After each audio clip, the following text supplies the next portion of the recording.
राजपूताना शिक्षण आप सभी का जुड़ने के लिए बहुत बहुत स्वागत है। तो आप जानते हैं हम पढ़ रहे थे शेखावटी सीकर किसान आंदोलन।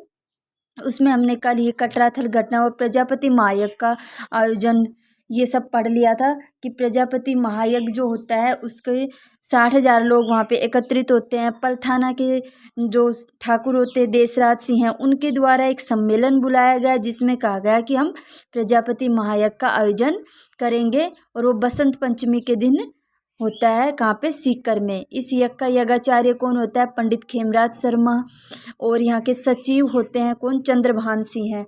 तो जब सम्मेलन या सभा चल रही होती है उसमें यहाँ के सामंत के विरुद्ध कुछ शब्दों का प्रयोग किया जाता है, यानी सामंत व्यवस्था के खिलाफ बोला जाता है। तो यहाँ के सचिव चंद्रभान सिंह को गिरफ्तार कर लिया जाता है। उनको 4 सप्ताह तक जेल में भी रखा जाता है और 50 रुपये का जुर्माना लगा दिया जाता है और आयोजन का समापन किया जाता है।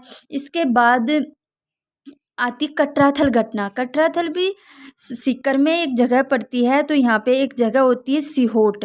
सिहोट के ठाकुर है मानसिंह, उनके द्वारा महिलाओं के साथ दुर्व्यवहार किया जाता है जिसके विरोध में यहाँ के 10,000 महिलाओं का क्या होता है किशोरी देवी द्वारा सम्मेलन बुलाया जाता है और उनका नेतृत्व किया जाता है जिसमें रमा देवी, दुर्गा देवी, उत्तमा देवी आदि महिलाएं भाग लेती हैं। अब आज हम पढ़ेंगे खुड़ी कुंदन घटना जो इस बुक से है। देखो, अप्रैल 1935 ईस्वी में सीकर ठिकाने का राजस्व अधिकारी या पुलिस की सहायता से कुंदन ग्राम में भूमि लगान वसूल करने पहुंचा। उस समय जाट किसानों में हिंसा भड़क उठी। कौन से किसानों में? जाट किसानों में। पुलिस ने गोली चला दी जिससे 4,000 जाट मारे गए और 14 किसान घायल हो गए। कितने किसान घायल हो गए? 14 किसान घायल हो गए जिसमें थे, पूछा जाएगा आपसे, चेतराम, टीकूराम तथा लगभग 175 जाट किसान गिरफ्तार किए जा चुके थे। ये पूछा जाएगा चेतराम टीकूराम किसानों का संबंध किस घटना में ये शहीद हुए? तो ये आप खुड़ी कुंदन घटना में हुए थे। चेतराम, टीकूराम, तुलसीराम। ठीक है। अब इसके इस हत्याकांड की गूंज ब्रिटिश संसद में भी सुनाई दी। कहाँ तक सुनाई दी? ब्रिटिश संसद में भी सुनाई दी। इससे मजबूर होकर जयपुर के महाराजा को इस ओर ध्यान देना पड़ा। अब आतंककारी साधन अपनाने के बावजूद जाट आंदोलन को कुचला नहीं जा सका। अंततः सीकर ठिकाने में नियमित भूमि सर्वेक्षण तथा बंदोबस्त का कार्य आरंभ करना पड़ा। किसानों की कतिपय मांगों को स्वीकार करना पड़ा। कुछ मांगे थी उनको क्या क्या स्वीकार करना पड़ा। इस आंदोलन के लिए किसानों को संगठित होने के प्रेरणा देने वाली, ये सबसे महत्वपूर्ण क्वेश्चन है, कौन थी? महिला धापी दादी। धापी दादी के द्वारा इस आंदोलन को प्रेरणा दी गई थी और इसका नेतृत्व करने वाले कौन थे? सरदार हरलाल सिंह, नेतराम सिंह है, पृथ्वी सिंह है, गोठड़ा सिंह है इत्यादि नाम इसमें आते हैं। तो पहले हम इसमें से निकले वाले 2-4 फैक्ट है उनको हम लिखते हैं। ये कल का पढ़ा हुआ है हमारा। लिखो, कटराथल तो हमने कल पढ़ लिया था। आज लिखो खुड़ी कुंदन घटना।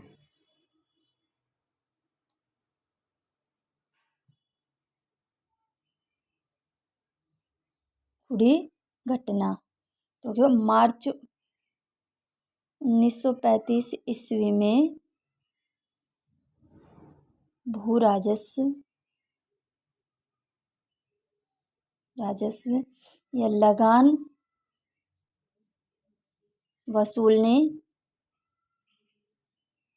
वसूलने पर जाट किसान ने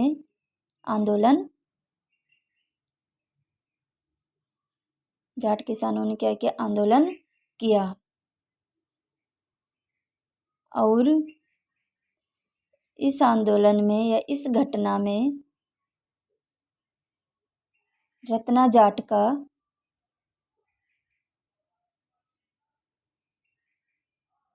सिर काट दिया गया।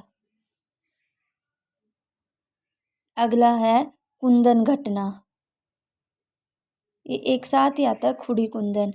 कुंदन घटना, ये भी 25 अप्रैल 1935 ईस्वी को पुलिस द्वारा, कारण तो यही राजस्व वाला था, पुलिस द्वारा गोलीबारी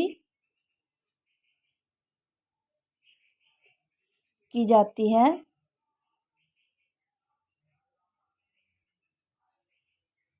इसमें 4 लोग शहीद हुए और 14 घायल हो गए। और आपको पता है 175 को क्या किया गया, गिरफ्तार कर लिया गया था। तो इस शहीद होने वाले लोग कौन थे? 4 शहीद, ये यहाँ पे लिखो आप। चेतराम, टीकूराम, तुलसीराम,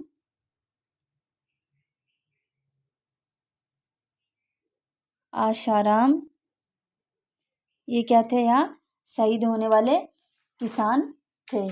इसके बाद जयपुर प्रशासन द्वारा क्या किया जाता है? इस घटना को समाप्त किया जाता है 1935 ईस्वी में। लिखो 1935 ईस्वी में सर दोटूराम एवं रतन सिंह ने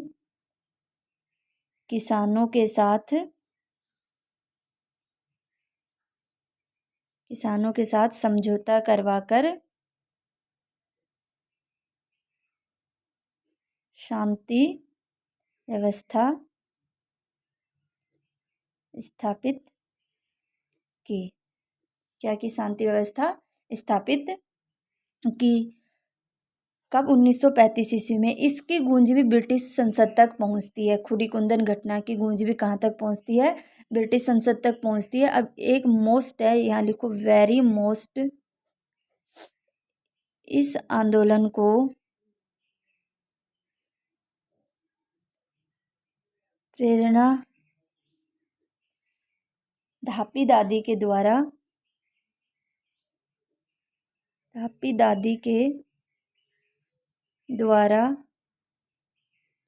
दी गई। किसके द्वारा? धापी दादी। ये आपको याद रखना है। इस आंदोलन को प्रेरणा धापी दादी के द्वारा दी गई। अब यहाँ पे नाम आता है पंचपाणे। ये 5 स्थान ऐसे करके। पंचपाणे कौन कौन से हैं? मंडावा, बिसाऊ, डूंडलोद, मलसीसर और नवलगढ़।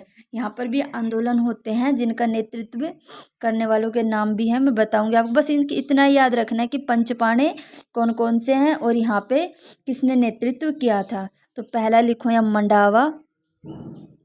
मंडावा। दूसरा लिखो बिसाऊ। तीसरा लिखो आप डूंडलोद। चौथा है मलसीसर। और 5वां है नवलगढ़। यह है पंचपाणे। मंडावा में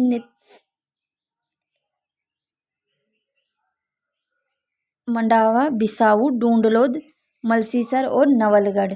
तो यहाँ लिख लो नेतृत्वकर्ता कौन कौन है इनके। सरदार हरलाल सिंह हैं। हरलाल सिंह है खर्रा। नेतराम सिंह है। पन्ना सिंह है। हारू सिंह है या हरी सिंह है। और ताड़केश्वर शर्मा। सरदार हरलाल सिंह है, नेतराम सिंह है, पन्ने सिंह, हारू सिंह, ताड़केश्वर शर्मा। ये है पंचपाणे। आपको तो ज़्यादा ये याद रखना है पंचपाणे में कौन कौन से स्थान, तो आपको पूछ लिया जाता है जैसे मंडावा, बिसाऊ, दूसरा कोई और नाम दे दे जैसे लक्ष्मणगढ़, तो कौन सा स्थान नहीं है, लक्ष्मणगढ़ नहीं है। मंडावा, बिसाऊ, डूंडलोद, मलसीसर और नवलगढ़, ये है पंचपाणे। अब 1947 में जयपुर जागीर जो है उसका लैंड टेकेनमी एक एक्ट आता है, में किसानों का मालिका हक देने का क्या किया जाता है, प्रयास। भाई किसानों की ज़मीन किसानों को ही दे दी जाए, इसका प्रयास किया जाता है। और फिर 1952 में राजस्थान सरकार द्वारा जमींदारी व जागीरदारी उन्मूलन अधिनियम पारित किया गया, जिससे किसानों को उनका हक दे दिया गया। तो यहाँ लिखो 1952 ईस्वी में राजस्थान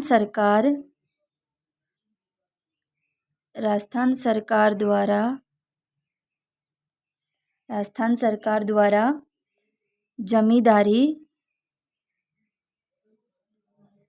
व जागीरदारी उन्मूलन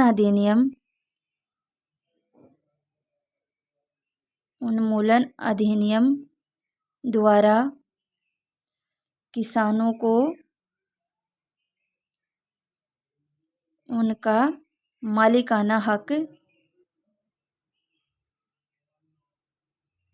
दे दिया जाता है। किसानों को क्या दे दिया जाता है, उनका मालिकाना हक दे दिया जाता है। और इसी के साथ ही आंदोलन क्या हो जाता है, समाप्त हो जाता है। ये और याद रखो, देखो इसमें भी लिख रखा है 1947 में जयपुर में हीरालाल शास्त्री के नेतृत्व में लोकप्रिय सरकार का गठन हो जाने के साथ ही राजस्व मंत्री टीकाराम पालीवाल ने गैर खालसा क्षेत्र में भूमि बंदोबस्त कराने की क्या की, व्यवस्था की। गैर खालसा क्षेत्र में भूमि बंदोबस्त कराने की क्या की, व्यवस्था की। और इसके साथ ही आंदोलन समाप्त हो जाता है।